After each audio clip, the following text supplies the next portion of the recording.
तो सीपीआर क्या होता है? सीपीआर मतलब कार्डियो पल्मोनरी रिससिटेशन। कार्डियो मतलब हार्ट, पल्मोनरी मतलब लंग्स, रिससिटेशन मतलब पुनर्जीवित करना।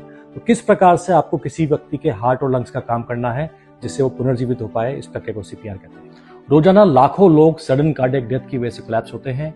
वो हार्ट अटैक की वजह से हो सकता है, वो एक्सीडेंट की वजह से हो सकता है, वो दम घुटने की वजह से हो सकता है, आग लगने की वजह से हो सकता है, डूबने की वजह से हो सकता है, शॉक की वजह से हो सकता है। ऐसे हर व्यक्ति को अगर सीपीआर मिला जाए, इनमें से 80% तक लोगों को बचाया जा सकता है। इमेजिन करें, लाखों जिंदगी रोजाना बचा सकते हैं सीपीआर सीख के। सबसे पहले जब भी कोई व्यक्ति कोलैप्स हो जाता है, हमें जज करना है इसको सीपीआर की जरूरत है नहीं है।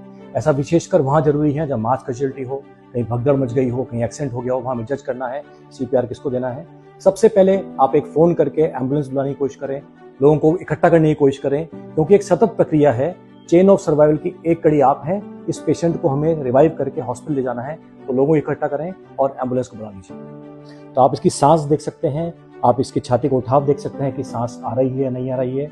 आप झिंझोड़ के देख सकते हैं कि आपकी बात का जवाब दे रहा है या नहीं दे रहा है।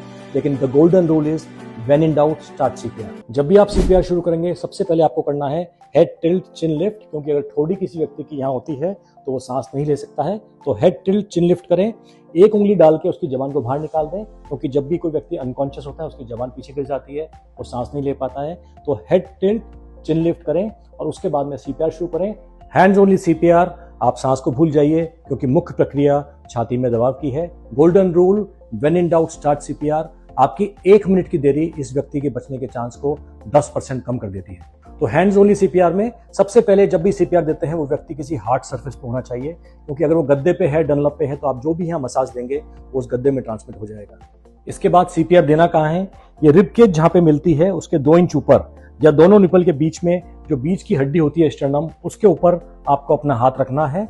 आपके दोनों हाथ ऐसे लॉक होने चाहिए, और जो हाथ की ठोड़ी है वो बीच में स्टर्नम पे दोनों निपल के बीच में रख के आपकी कोहनी दोनों लॉक होनी चाहिए। आप घुटने के बल पेशेंट के बगल में रहेंगे और फिर आप उसकी छाती पे दबाव डालना शुरू करेंगे।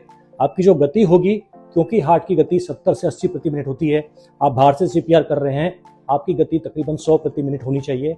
और जो डेप्थ है वो तकरीबन 2 इंच 5 से 6 सेंटीमीटर होनी चाहिए, क्योंकि नीचे लंग्स हैं, ऊपर रिब केज है, इसके बीच में हार्ट है। जब तक हम इसको 2 से 3 इंच नहीं दबाएंगे, तब तक आपके हार्ट को हम पंप नहीं कर पाएंगे। तो क्या होता है, जब हम दबाते हैं हमारा हार्ट स्क्वीज हो जाता है, थोड़ा सा ब्लड हमारे ब्रेन को चला जाता है। फिर हम जब झटके से छोड़ते हैं तो नेगेटिव प्रेशर से थोड़ा सा ब्लड वापस से हार्ट में आ जाता है। तो जितना जरूरी दबाना है 100 प्रति मिनट की स्पीड से 2 इंच, उतना ही जरूरी है उसको झटके से छोड़ना। और साथ ही जब हम प्रेशर देते हैं, हमारी लंग्स भी स्क्वीज होती हैं, थोड़ा सा गैस का एक्सचेंज भी अंदर बाहर हो जाता है। तो try to learn hands only CPR. जब भी आपको किसी कार्यक्रम में किसी डमी पे सीखने का मौका मिले, जरूर सीखें। And save a life in your life, it's a big achievement. तो आपको एक जीवन मिला है, इस जीवन में एक जीवन जरूर बचाएं, सीपीआर सीखें और लोगों की मदद करें। Be healthy, be safe, help others.